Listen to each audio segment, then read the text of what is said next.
para conseguir un titular, para encomillar una frase, y tampoco soy un militante de la causa anti-interna abierta. Me parece que eso depende mucho más del contexto que de una cuestión dogmática. En segundo lugar, hablo desde una posición profundamente autocrítica, porque si estamos ante un periodo, ante una etapa de posible relegitimación del bipartidismo tradicional, en buena medida tiene que ver con que quienes hace muchos años que intentamos construir alternativas superadoras a ese bipartidismo tradicional lo hemos hecho mal. Y lo hago desde esas enseñanzas también. Si tuviera que señalar una de las autocríticas más profundas es haber construido estructuras políticas a partir de liderazgos estrictamente carismáticos y mediáticos, que una vez que claudican, una vez que defeccionan, una vez que se debilitan, se desploma la estructura por falta de institucionalidad. Entonces eso nos dio la enseñanza de ir hacia un sistema de partidos cada vez más vinculado con el sistema de ideas, cada vez más previsibles. Me parece que es eso lo que ordenaría y lo que le permitiría recuperar legitimidad al sistema político argentino.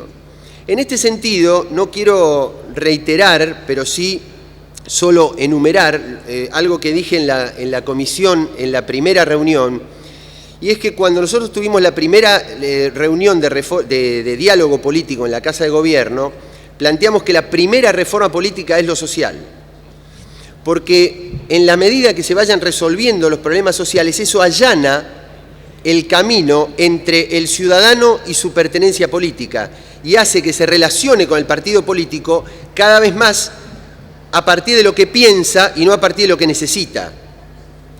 Y también dije, y no me voy a extender, pero solo enumerarlo, que hay clientelismo calificado también, que el clientelismo no se circunscribe a la política, porque hay favores especiales, hay favores irregulares, hay información privilegiada que muchas veces se recibe del Estado y eso no tiene que ver con la pobreza.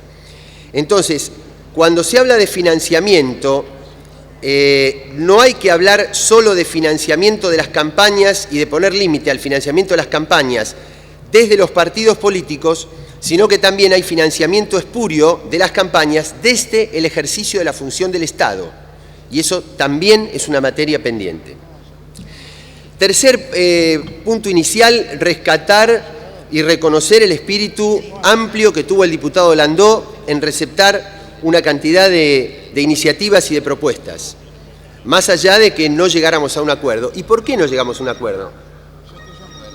Porque a diferencia de otras oportunidades que acompañamos algunos proyectos del Poder Ejecutivo o del oficialismo, porque estábamos de acuerdo con su sustancia, proponíamos mejoras y entonces apoyábamos, en este caso no estamos de acuerdo con el corazón de este proyecto.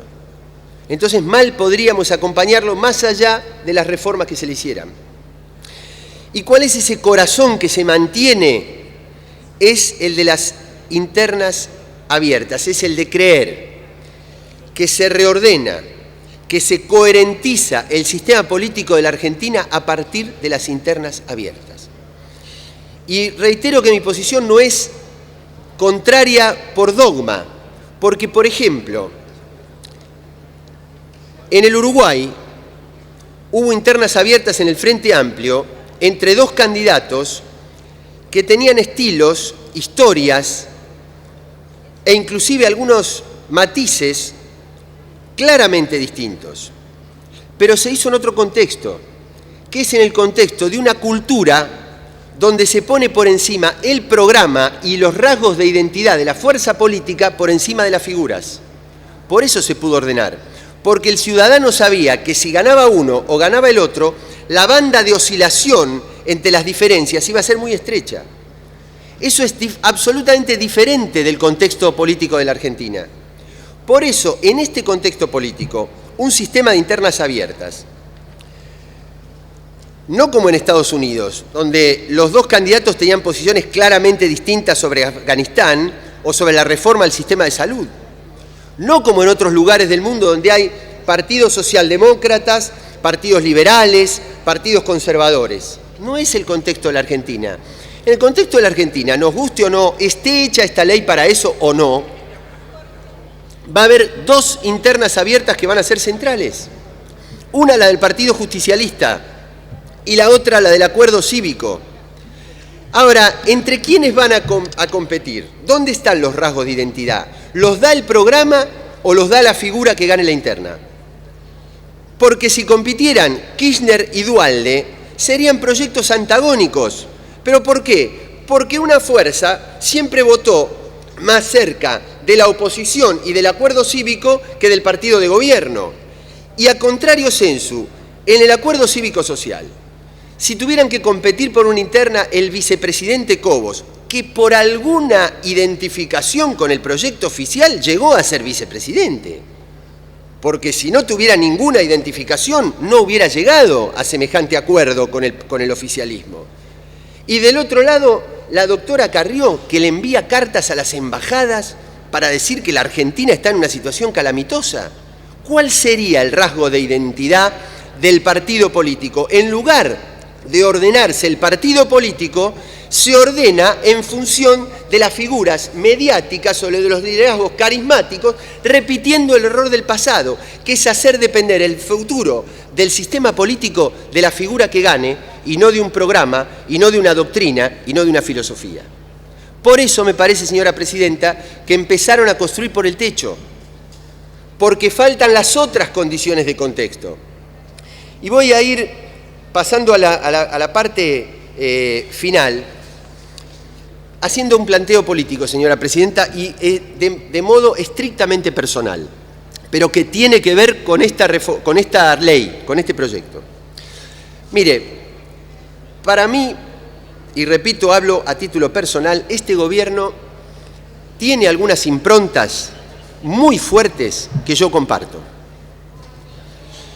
En un contexto donde en la Argentina han ido gobernando mucho más en las últimas décadas los factores de poder permanente. Disculpe, diputado, están pidiendo una interrupción, No. diputado Sánchez.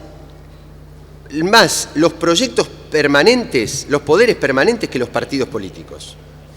Y los poderes permanentes, cuando hubo interrupción de la Constitución, al cerrar el Parlamento, al intervenir la política, al intervenir los sindicatos, al intervenir las universidades y al generar la represión y las desapariciones y la tortura, debilitaron la capacidad de formar cuadros para la política en la Argentina.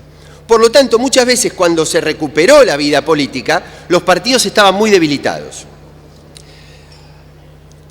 Este gobierno, por ejemplo, al haber abierto la compuerta a los derechos humanos, al decir que la Argentina y el continente no está en el ALCA, al decirle a determinados grupos mediáticos que tienen que desprenderse de algunas licencias de comunicación, al recuperar para el Estado una herramienta de financiamiento fundamental como los aportes jubilatorios, más allá de que discrepemos en el uso, al poner un piso de ingreso a las familias más pobres, indudablemente está cambiándole las reglas de juego a determinados factores de poder que históricamente se sintieron muy cómodos en la Argentina. Y el poder reacciona y el poder desestabiliza cuando le cambia las reglas de juego. Y yo comparto eso. Pero cuidado, esa misma impronta tropieza con algunas contradicciones. Porque si yo estuviera, o cuando he estado en Bolivia, y voy terminando, prometo, presidenta, y le agradezco los minutos. En Bolivia, la distribución del ingreso es tan palpable, es tan claro que se le sacó una parte de la renta al petróleo y a la soja y se la dio a los consultorios médicos de los indígenas y se lo dio al salario de los que no tenían, que lo que digan los medios no les interesa. Me dicen, me están mintiendo, son palabras, porque yo lo que tengo lo tengo acá. Distinto es un proceso donde hay algunas improntas positivas, pero hay un planteo de que los inquilinos se van a comprar las casas y después no hay ningún inquilino que se haya podido comprar la casa. Entonces, sobre esas grietas, ¿y dónde quiero llegar para vincularlo con esta reforma? Que es muy importante y es parte de mi oposición a esto, que un proyecto político que responde a un universo de ideas progresista se apoye en un sujeto político cada vez más vinculado con la ortodoxia, tanto sindical como territorial política. Yo sé que quien inspiró este proyecto debe haber pensado, no tengo otra alternativa que apoyarme en la estructura del Partido Justicialista. Pero ¿sabe qué, señora Presidenta? Que ya se apoyó en la estructura del Partido Justicialista en esta última elección. Y hubo quienes del Partido Justicialista repartían la mitad de la boleta para un justicialismo y la otra mitad para el otro.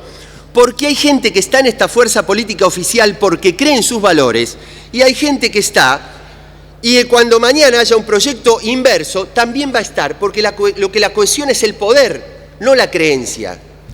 Entonces, un proyecto que lo que trata es de volver a la estructura tradicional está renunciando a ir cambiando y adaptando el sujeto político a las ideas progresistas, porque es imposible sostener en el tiempo un proyecto progresista sobre una estructura o sobre un sujeto político que se contradice con eso.